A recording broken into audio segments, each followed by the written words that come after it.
মাত্র ২৪ ঘন্টার জন্য আমি গিয়েছিলাম ইটালির বলোনিয়াতে। কিসের জন্য গিয়েছিলাম, কেন গিয়েছিলাম সব তোমাদের সাথে শেয়ার করব। তবে আজকে আমি দিচ্ছি পার্ট 1। আগামীকালকে একই সময় আমার ফেসবুক, ইনস্টাগ্রাম আর ইউটিউবে আসবে পার্ট 2। সাথেই থেকো তোমরা। চলো তাহলে ব্লগটা শুরু করি। আসসালামু আলাইকুম সবাইকে, আমি শাহনাজ শিমুল বলছি। Welcome back to my channel. Facebook থেকে দেখছো, ইনস্টাগ্রাম থেকে দেখছো না ইউটিউব থেকে দেখছো, কমেন্ট করে জানাতে ভুলো না। আজকে আমি চলে এসেছি ইটালিতে বলোনিয়াতে ফ্যাশন উইক বলোনিয়ার ইভেন্টের ইনভাইটেশন। আমাকে ইনভাইট করেছেন মনিরা শেখ আপু। সো আমি সকাল সকাল একদম ভোরবেলা ছিল আমার ফ্লাইট, এয়ারপোর্টে একটা কফি নিয়ে কিছুক্ষণ বসে সুন্দর মতো ফ্লাইটে উঠে গেলাম। ও মাই গড, এত সুন্দর ফ্লাইট ছিল, মানে 15-20টা মিনিট আমরা এটার উপর দিয়ে গিয়েছিলাম। অ্যামেজিং, আল্লাহর কি সুন্দর সৃষ্টি, তাই না? লন্ডন স্ট্যানস্টেড থেকে বলোনিয়ার ফ্লাইট হচ্ছে 2 ঘন্টা। আমি রায়ানএয়ারে গিয়েছিলাম। ইউজুয়ালি আমরা ইউরোপে এই ধরনের budget airlines like Ryanair, Jet Airways এইসবেই যাই। আর ফ্লাইটটা অনেক সুন্দর ছিল। বলোনিয়াতে নেমেই আমাকে রিসিভ করতে চলে এসেছিল টিম ফ্যাশন উইক বলোনিয়া থেকে। আমার এটা খুবই ভালো লেগেছে, তারা আমার জন্য সুন্দর একটা ফ্লাওয়ার এনেছে। তো আমাকে বলছিল যে আমি একটু ঘোরাঘুরি করবো কিনা প্রথমে হোটেলে যাওয়ার আগে। আই থট ইয়েস, একটু ঘোরাঘুরি করাই যায়। সো এই যে এখানে আমার সাথে আছেন পিঙ্কি আপু, যিনি কিনা এই ইভেন্টের ফটোগ্রাফার ছিলেন। সো আপু ওনার ফ্যামিলি নিয়ে এসেছিলেন আমাকে রিসিভ করতে। সো আমরা যেটা করলাম, সিটি সেন্টারে আমরা একটু ঘোরাঘুরি করলাম। সিটি সেন্টারের আশেপাশে আপু ভাই আমাকে দেখালেন কি কি জায়গা আছে, প্লাস আমাকে আমার পছন্দের ইটালিয়ান কফিও খাওয়ালেন।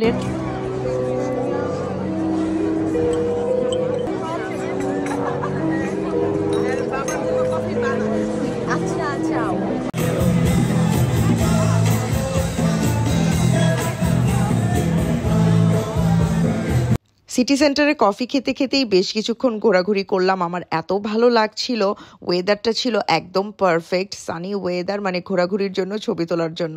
আর আমাদের পিঙ্কি আপু যে, উনি তো যেহেতু ফটোগ্রাফার, আমার যে কয়শো হাজার ছবি উনি তুলে দিয়েছেন নিজে থেকে, এই চিন্তার বাইরে অনেক সুন্দর সুন্দর ছবি উঠেছি। এই ফাঁকে আপু বলল যে আপু আমাদের এখন লাঞ্চ করে নেওয়া উচিত, কারণ সন্ধ্যায় যেহেতু প্রোগ্রাম।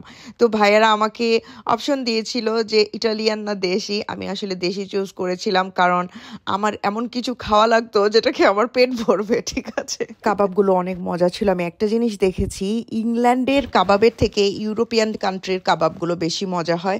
যাই হোক, তারপর আমরা আরেকটু হাঁটাহাঁটি করলাম। আশেপাশের জায়গাগুলো অনেক অনেক সুন্দর।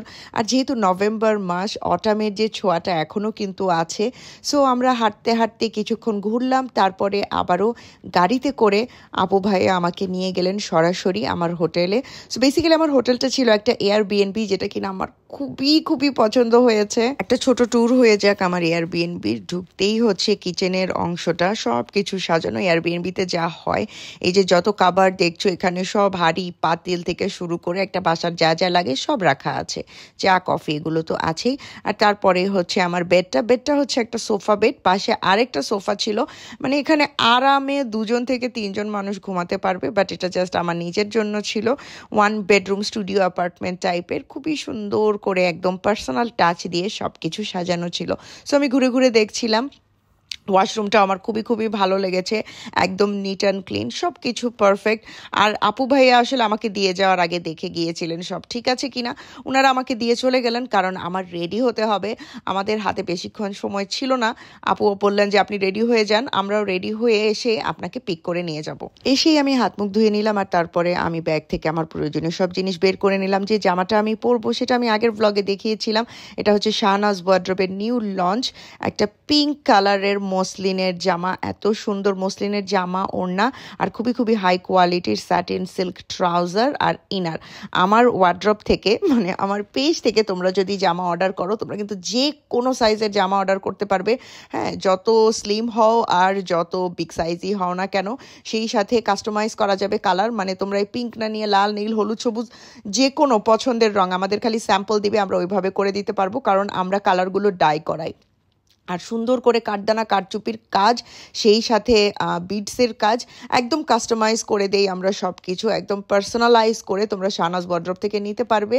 আমাদের টাইম দিতে হবে 15 থেকে 20 দিনের জন্য, আর আমরা ওয়ার্ল্ড ওয়াইড ডেলিভারি করে থাকি।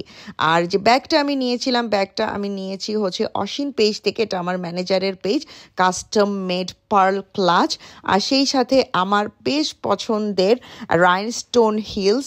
এটা আসলে পুরান হয়ে গিয়েছে, এটা ফেলে দিতে হবে, নতুন এইরকম এটার একটা অল্টারনেটিভ আমার খুঁজে বের করতে হবে। মেকআপগুলো সুন্দরভাবে আমি সাজিয়ে নিয়েছিলাম, কারণ সুন্দরভাবে যদি সাজিয়ে না নেওয়া যায় তাহলে কিন্তু তাড়াহুড়া লেগে যায়। আমার হাতে মাত্র হাফ অ্যান আওয়ারের মতো ছিল রেডি হওয়ার জন্য, তারপর আমি সব কিছু একদম সাজিয়ে নিয়েছি যাতে আমার তাড়াহুড়া করতে না হয়। তবে রেডি হওয়ার এক পর্যায়ে আপু ভাইয়ারা চলে আসেন আমাকে নিয়ে যাওয়ার জন্য ভেন্যুতে। রেডি হয়ে বের হয়ে গেলাম, দেখো 5টার সময় কিরকম অন্ধকার হয়ে গেছে। যাই হোক, এটাই ছিল আমার ইটালির 24 ঘন্টা ব্লগের পার্ট 1। পার্ট 2 আসবে কালকে, এটার একটু গ্লিমস তোমাদের দেখিয়ে দেই। ভালো থেকো সবাই, দেখা হবে নেক্সট ব্লগে, ততদিন পর্যন্ত আল্লাহ হাফেজ। মেয়ে বাঙালি সোশ্যাল মিডিয়াতে আছে যারা আপুর কোনো একটা কন্টেন্ট দেখে নাই বা ওনার পেজে একবার যায় নাই, আই থিঙ্ক এমন কাউকে খুঁজে পাওয়া যাবে না। আসছি সবচেয়ে বড় কথা ভাই, যখন আমি প্রথম আপুর পেজ দেখতে গেছি আমার অবস্থা খারাপ হয়ে গেছে। শুরুতেই যায় এই দেখি 1.5 M। I wish 1.5 million টাকা থাকতো আমার ব্যাংকে, rather than followers.